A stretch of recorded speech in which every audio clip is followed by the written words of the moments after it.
Sherman D. Manning joining you live from Los Angeles, California. By now, you know that if you see just one letter, it meant that I was rolling and couldn't stop to type a title of this particular podcast.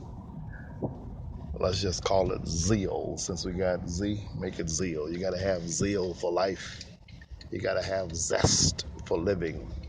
You've got to be passionate about whatever it is you're trying to do and be willing to work the work, even if nobody says amen.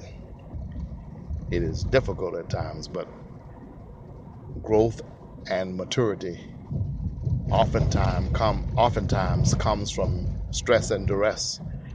You will either break under the pressure or you'll learn how to take the pressure and use it to propel you into your destiny. And that's what I have asked God to do with my life. All the mess that came against me, and sometimes I came against myself with my evil, with my wrong, with my sin. I ask God to take all of that stuff and let it become that which propels me into my destiny. Makes me a better preacher, a better teacher, a better leader. Make it the wind beneath my wings, because as you know, you're going to need wind underneath your wings in order to be propelled to a higher stratosphere. In order to be propelled into your destiny, you need wind beneath your wings. If you get on a plane and the plane starts taking off, what happens? The wind comes against the plane, and the faster and the stronger and the longer the wind comes against the plane, the higher the plane propels into its destiny and to its stress and into the stratosphere and into the stratospheric heights that comes because the wind has come against. So all these things are against me is something that Jacob said when he was trying to get to Ephrath, and it looked like life wasn't working out. He thought one son was dead who wasn't even dead. He'd lost a lot.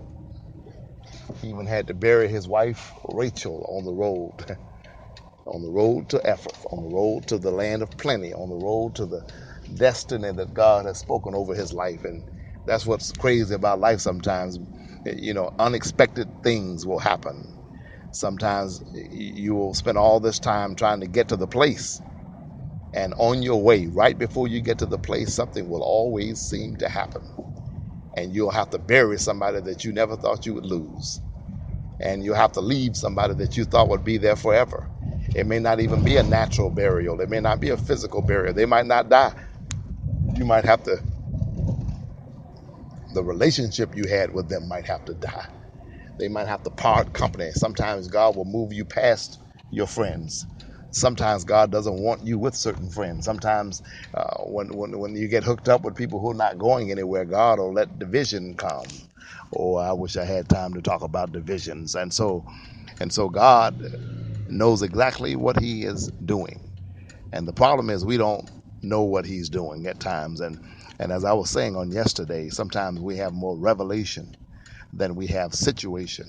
And when your revelation or when your situation does not match the revelation, when the situation outside of you does not match the revelation inside of you, it can be discomforting, it can be discouraging, it can be depressing, it can cause duress and stress. Sometimes you'll start doubting God.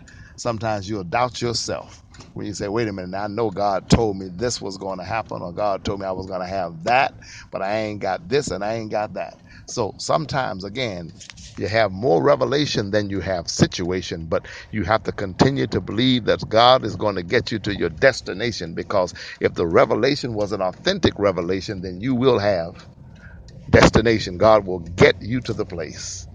Oh, glory to God. I'm talking to somebody this morning, and I'm not, I will deal with politics later. I'm coming back to that. But right now, somebody needs to know, because somebody feels like they're at the breaking point.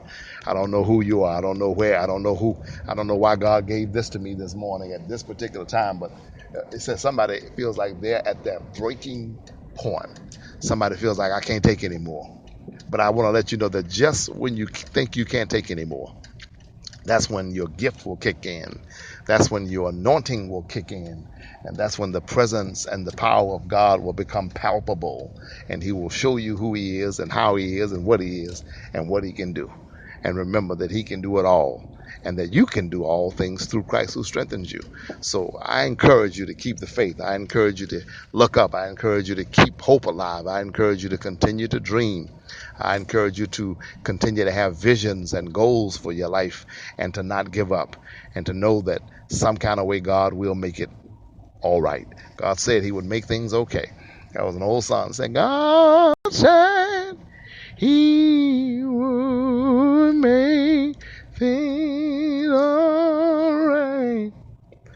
All right. God said